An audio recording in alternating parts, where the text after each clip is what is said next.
a été physiquement présente, mais émotionnellement complètement absente. Ce qui fait que tu as grandi avec un vide constant, émotionnel, un manque de réconfort, où tes émotions, elles ne comptaient pas vraiment. Et en vrai, est-ce qu'on considérait même tes émotions?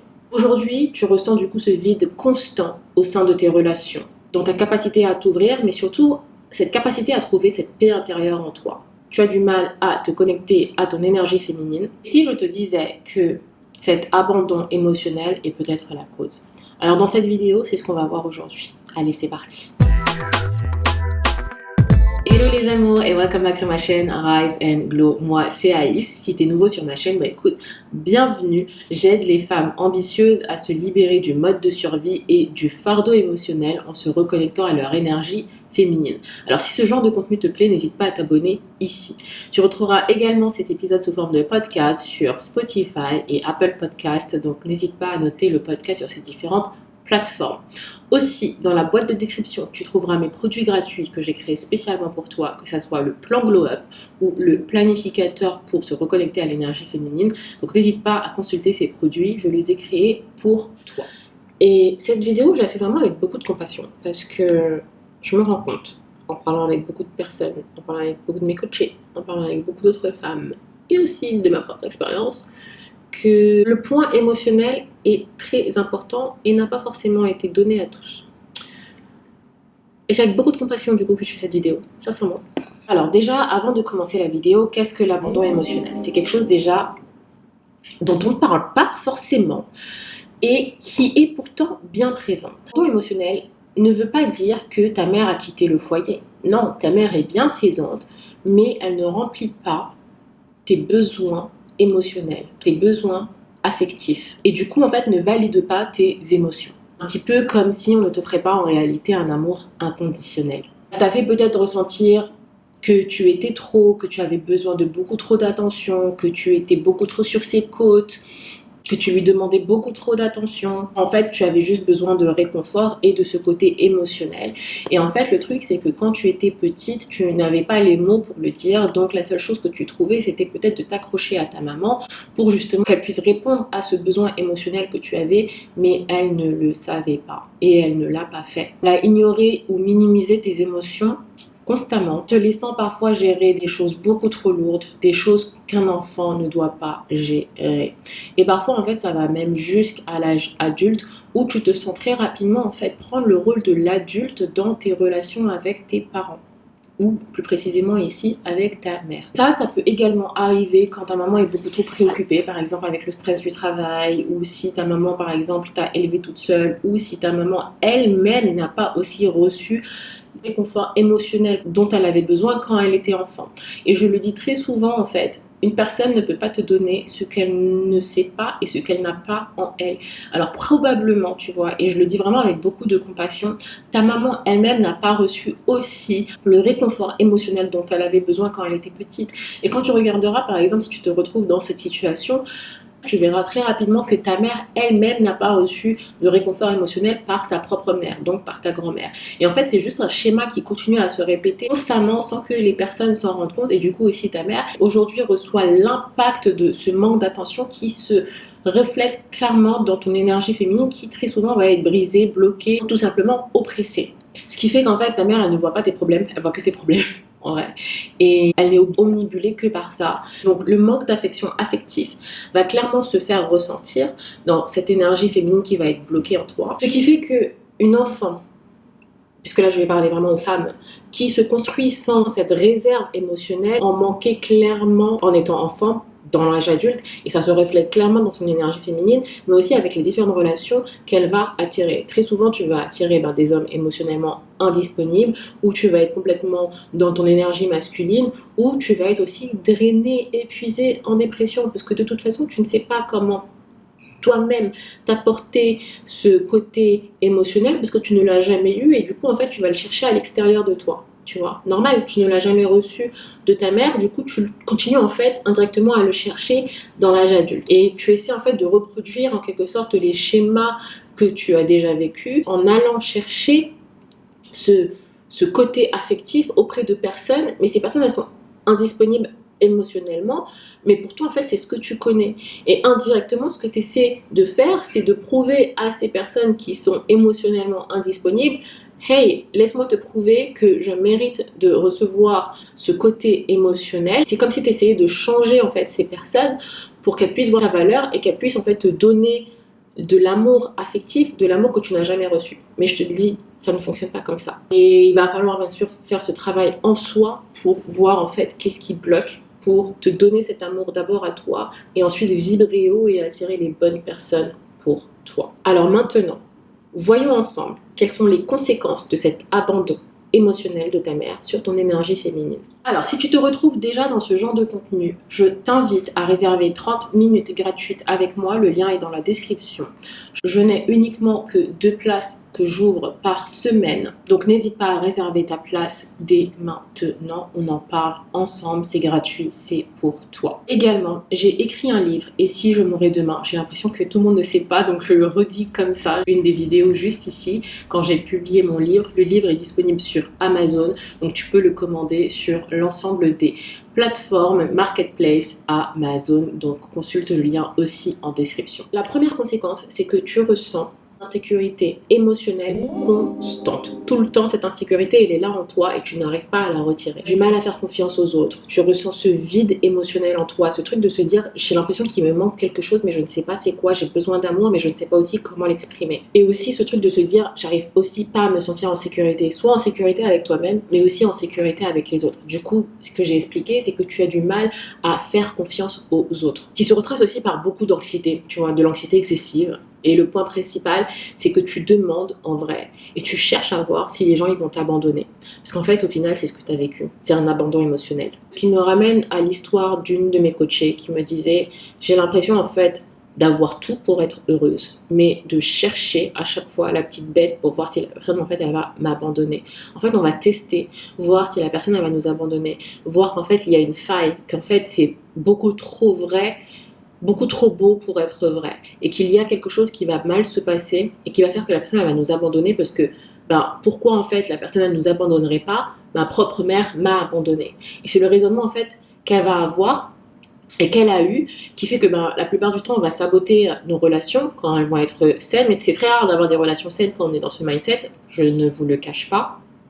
Parce que justement, on est dans le mindset de se dire qu'on ne mérite pas en fait d'être aimé. Et donc, on va chercher automatiquement à s'auto-saboter. Et c'est marrant parce que j'étais tombée une fois sur une des vidéos là sur Instagram qui disait: oh mon Dieu, la seule chose dont j'ai besoin maintenant là tout de suite, c'est un énorme câlin de ma mère.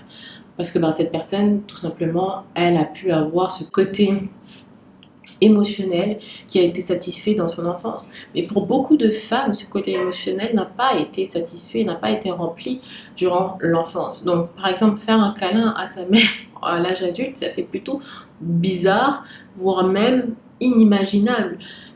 Et la question aujourd'hui même que je te pose, est-ce que tu as déjà fait un câlin à ta mère? Est-ce que tu as déjà dit je t'aime à ta mère? Ou est-ce que ta mère t'a déjà dit je t'aime? Et c'est réel.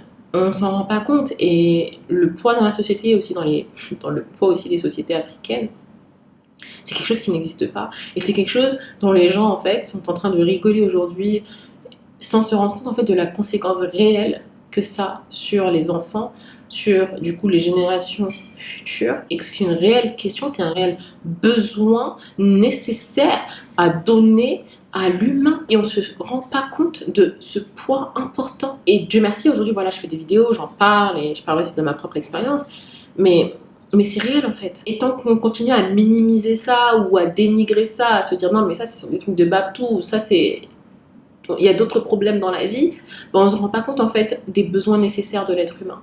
Que ça soit besoin de sécurité, besoin de manger, besoin d'avoir un toit, besoin d'affection et d'amour, ce sont des besoins réels, des besoins nécessaires et fondamentaux pour la survie humaine.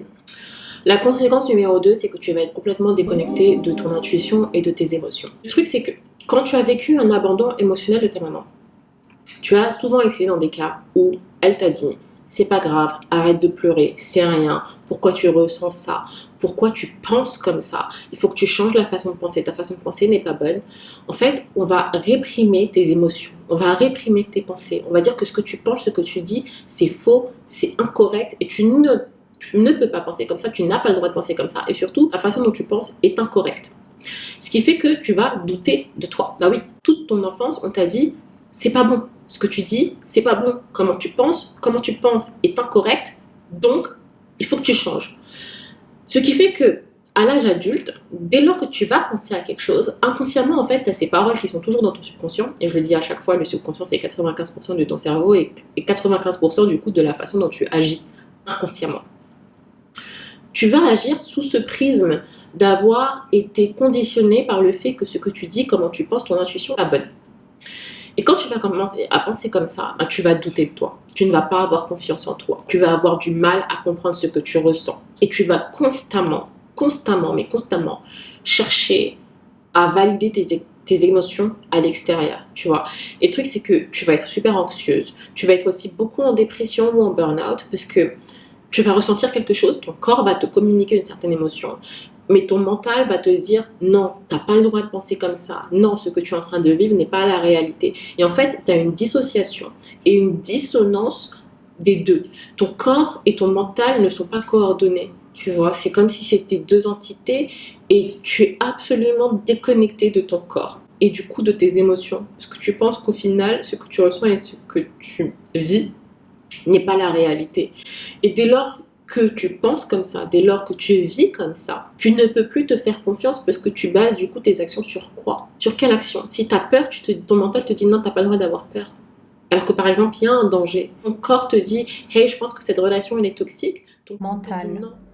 Cette relation, elle n'est pas toxique. Et du coup, tu vas continuer à creuser dans cette relation. Alors que ton corps est en train de te communiquer cette relation est toxique. Mais comme tu es déconnecté de tes émotions, comme tu es déconnecté de ton corps et donc de ton intuition, bah, tu n'arrives pas à comprendre en fait ce que tu ressens. Et tu n'arrives pas à comprendre les messages qui sont derrière. Et je le dis très souvent à mes coachés, à tes amis, le corps est ton ami. Le corps n'est pas ton ennemi. Le corps te communique des messages. Et très souvent, ce que je dis, par exemple, ami, coaché, qu'importe, si tu as une douleur quelque part, recherche la signification spirituelle de la douleur.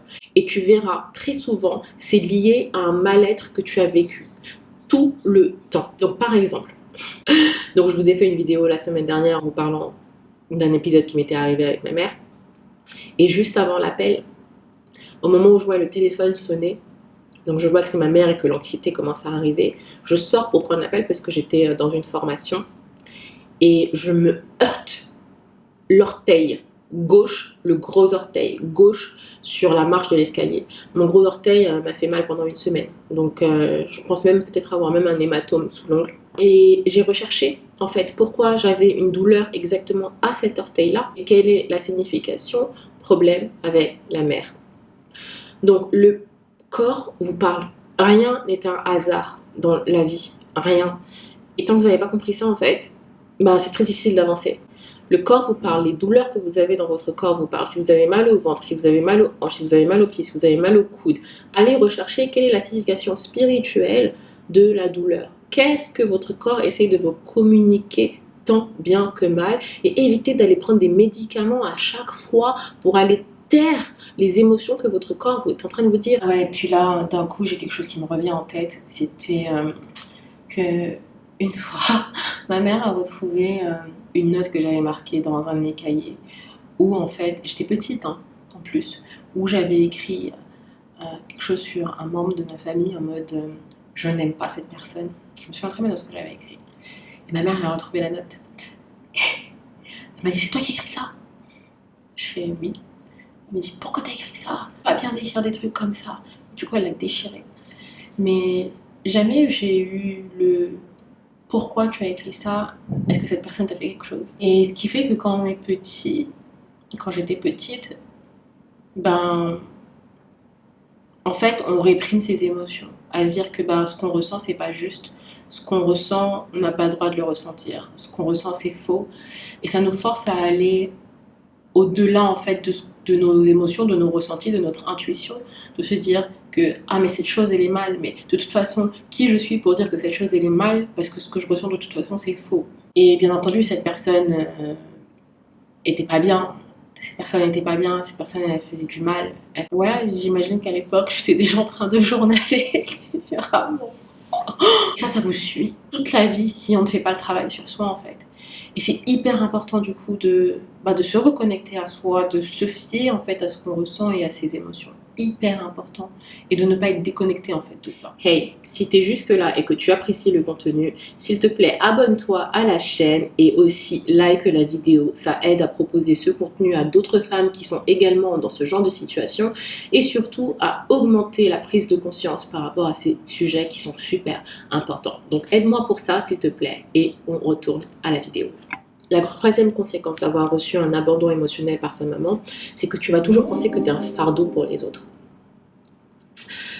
Et notamment aussi dans tes relations, tu vois. Tu vas jamais oser demander certaines choses, tu vas jamais oser être toi-même, parce que tu vas toujours te dire que ouais, si je suis moi, on ne va jamais m'accepter pour qui je suis parce que je suis trop. Et que du coup, il faut vraiment que je me fasse petite pour qu'on puisse m'accepter, sinon on va pas m'accepter. Parce qu'on m'a toujours dit que j'étais trop, on m'a toujours fait ressentir que j'étais trop, on m'a toujours fait ressentir que je ne suis pas à ma place et que le moins j'en fais, le moins je montre que je suis là, le mieux c'est pour tout le monde. Et tout le monde est content. Et du coup, tu vas en fait te tuer à petit feu parce que c'est pas toi. Personne ne peut vivre caché.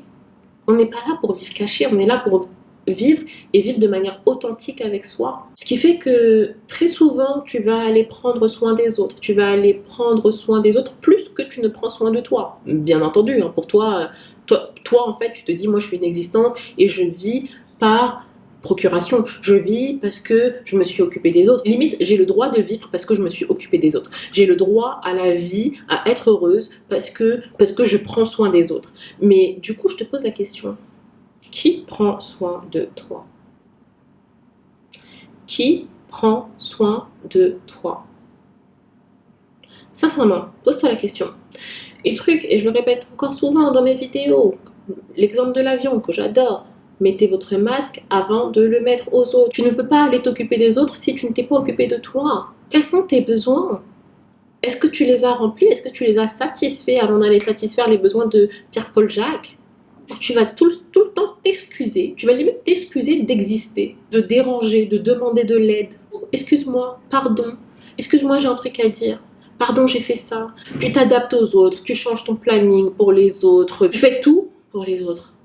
Et du coup, le truc, au final, c'est que tu en veux aussi à la terre entière, parce que tu as tellement donné et que les gens ne donneront jamais autant à toi. Et tu en veux, t'en veux à la terre entière. Mais tu n'arrêtes pas. Pourtant, tu vois, c'est soit tu rumines en toi, soit tu rumines auprès de tes amis, mais toi, tes actions, elles restent de même. Elles continuent à donner, elles continuent à se sacrifier. Continue cet auto-sabotage que tu fais envers toi-même. Même si tu vas te plaindre. Se plaindre, ça ne veut rien dire. Je crois qu'une personne, en vrai, a le droit de se plaindre si elle agit. Si tu agis et que tu te plains, ok. Mais si tu n'agis pas et que tu te plains, non, t'as pas le droit de faire ça en fait. Pourquoi? Pourquoi tu te plains? Tu fais rien pour changer. Tu te plains. Se plaindre, c'est des mots, c'est du blabla, c'est du pipi de chat comme je dis ça. Agis, action, faire ce qu'on dit que l'on va faire. C'est ça, rayonner dans son énergie féminine. C'est avoir cette parole vraiment assertive, ferme et d'être vraiment là pour soi. Le prochain point, c'est que tu vas attirer, bien entendu, des relations où les personnes vont être émotionnellement indisponibles, ou des pervers narcissiques, ou aussi des hommes dans leur énergie féminine. Bien sûr, et je l'ai répété très souvent, comme tu as ce manque émotionnel, comme tu n'as pas reçu cet amour dont tu as besoin et qui est un réel besoin nécessaire pour la survie humaine, on en a besoin, c'est pas du blabla et c'est pas des trucs de babtou comme j'ai bien entendu, d'accord, on en a besoin, ben tu vas le chercher à l'extérieur. Normal, tu l'as pas reçu, c'est comme si toute ton enfance, on t'a dit, ne mange pas à l'extérieur. Je te nourris. Ne mange surtout pas à l'extérieur, je vais te nourrir. Tu rentres à la maison, on ne te nourrit pas. Une fois, tu dis, hey maman, nourris-moi. Elle te nourrit pas, elle dit, je suis fatiguée ou qu'importe, laisse-moi tranquille. Deuxième jour, pareil. Troisième jour, pareil. Qu'est-ce qui va se passer? Tu vas aller essayer de le chercher à l'extérieur, tu as faim. Tu as faim. Tu ne l'as jamais reçu, tu as faim, tu vas le chercher à l'extérieur. Sauf que ce qu'il faut comprendre, c'est que l'extérieur, en fait, ne va pas te nourrir dans le sens où tu en as besoin. L'extérieur, c'est pas son rôle, en fait, de te nourrir de cet amour, de ce besoin émotionnel que tu n'as jamais reçu. Et tant que tu n'as pas compris ça, tu vas répéter les schémas pour essayer de trouver l'amour de ta mère à l'extérieur. Tout le le temps. Et c'est pour ça que tu tombes sur ces relations catastrophiques, ces relations où au final tu te retrouves dépressive, burn-out, et tu te dis mais qu'est-ce que je fais là? Pourquoi j'arrive pas à quitter cette personne alors que je vois très bien qu'elle ne m'apporte rien? Et très souvent, si je te demande par exemple pourquoi tu aimes cette personne, tu seras incapable de me dire pourquoi tu aimes cette personne, ou tu me diras j'aime cette personne parce que je fais ça pour cette personne, j'aime cette personne parce que je fais ci pour cette personne, j'aime cette personne parce que je lui donne ci. C'est toi qui fais, t'entends? C'est je fais, c'est pas la personne en elle-même. Et le truc c'est que tu essaies de reproduire un schéma inconsciemment pour retrouver inconsciemment ou réparer l'affection de ta maman que tu n'as pas eue. Je veux vraiment que tu prennes conscience de cette partie-là, vraiment. Et tu sais, parfois la négligence émotionnelle, ça va très souvent se voir aussi par ton langage d'amour. Par deux choses. Soit ton langage d'amour, c'est physical touch, donc ça veut dire le contact physique, donc t'aimes faire des câlins, t'aimes faire des bisous, t'aimes prendre la main. Normal, c'est ce que tu n'as jamais eu, donc tu vas le chercher. Et c'est aussi mon langage d'amour. Hein. Soit ça va être par le service rendu. Donc tu aimes faire des services pour les autres parce que pareil, c'est ce que tu as connu, c'est comme ça que tu as été validé et c'est comme ça du coup que tu vas montrer ton amour. C'est un des deux en général. Donc c'est intéressant aussi de savoir quel est le message derrière ce langage d'amour. Le dernier point et la conséquence du coup de cet abandon émotionnel de ta maman sur ton énergie féminine, c'est que ton corps est en état de stress constant. Donc ce que j'appelle être en mode de survie. C'est-à-dire que ton corps, il pense en fait qu'il est sur un champ de bataille tout le temps. Ton corps n'est jamais en paix. T'es jamais apaisé. T'as des tensions dans le ventre, t'as des tensions dans les hanches, t'as des tensions partout dans ton corps, t'as des palpitations. Ton corps est tout le temps en stress. Ton corps perçoit un danger constant. Je sais pas si tu imagines la situation, c'est comme si tu avais un lion en face de toi tous les jours, jamais en paix. Tu penses toujours à quand est-ce que le lion il va me sauter dessus pour me manger. Bah, c'est ça que tu ressens tout le temps, sans t'en rendre compte. Du coup, tu as un sommeil qui est non réparateur, probablement des insomnies. Ton état d'anxiété aussi il doit être to the roof, comme je dis, au plafond. Et ça, en fait, c'est le mode de survie. Tu es tout le temps stressé, tu n'es jamais en paix, tu n'es jamais en mode je souffle. Parce que tu te dis, il y a toujours quelque chose qui va arriver. Et en fait, ton corps se prépare à attaquer, ou ton corps se prépare à fuir un danger. Donc, normal, tu ne peux pas te reposer dans ton énergie féminine. Parce que l'énergie féminine, c'est une énergie de flow, c'est une énergie qui lâche prise, c'est une énergie qui est vraiment connectée à ses émotions et qui est plutôt relax, qui fait les choses mais qui est plutôt relax. Mais toi, ça, tu ne peux pas être connecté à cette énergie parce que tu es justement en mode de survie. Tu ressens du coup souvent cette fatigue émotionnelle. T'as beau dormir, t'as beau faire des siestes, t'es toujours fatigué. Ça, c'est aussi un des premiers signes que ton énergie féminine est complètement déconnectée, c'est que tu es tout le temps fatigué. Qu'importe le nombre d'heures que tu dors. Et là, c'est même pas ton corps qui est en train d'être fatigué, là, c'est ton mental, c'est le côté émotionnel. Tu es épuisé. Tu es épuisé. Tu es drainé, tu n'as plus d'énergie, tu n'as plus de force. Et ton corps, en fait, c'est juste un petit peu la carapace qui t'accompagne, tu vois. Mais à l'intérieur, tu es vidé, il n'y a rien. Tu es déconnecté. Et le truc, c'est qu'il faut le comprendre comme étant que ton système nerveux a tellement grandi sans cette sécurité, sans cette stabilité, sans ce truc de se dire je te ramène à la balance, je te ramène à ton état émotionnel stable parce que voilà, j'ai pu te réconforter, j'ai pu t'apporter du confort émotionnel. Comme ça, tu ne l'as pas connu. Tu n'es jamais revenu à la balance, tu vois. Tu n'as jamais été régulé émotionnellement. Bah oui, on ne te l'a pas apporté, on ne te l'a pas appris. Donc, tu es toujours dans cet état de au-dessus, en fait. Tu es toujours dans cet état déréglé émotionnellement. Et en fait, quand tu es déréglé émotionnellement, en gros, tu n'es pas en sécurité, tu n'es pas stable. Parce que tu es au-dessus de ta balance, tu es au-dessus de la norme. Et tu n'arrives pas à revenir à cet état de ça, c'est la normalité, ça, c'est la base. Ça, c'est ma baseline. Et ça, du coup, c'est mon état de relaxation profonde. Ça t'arrive.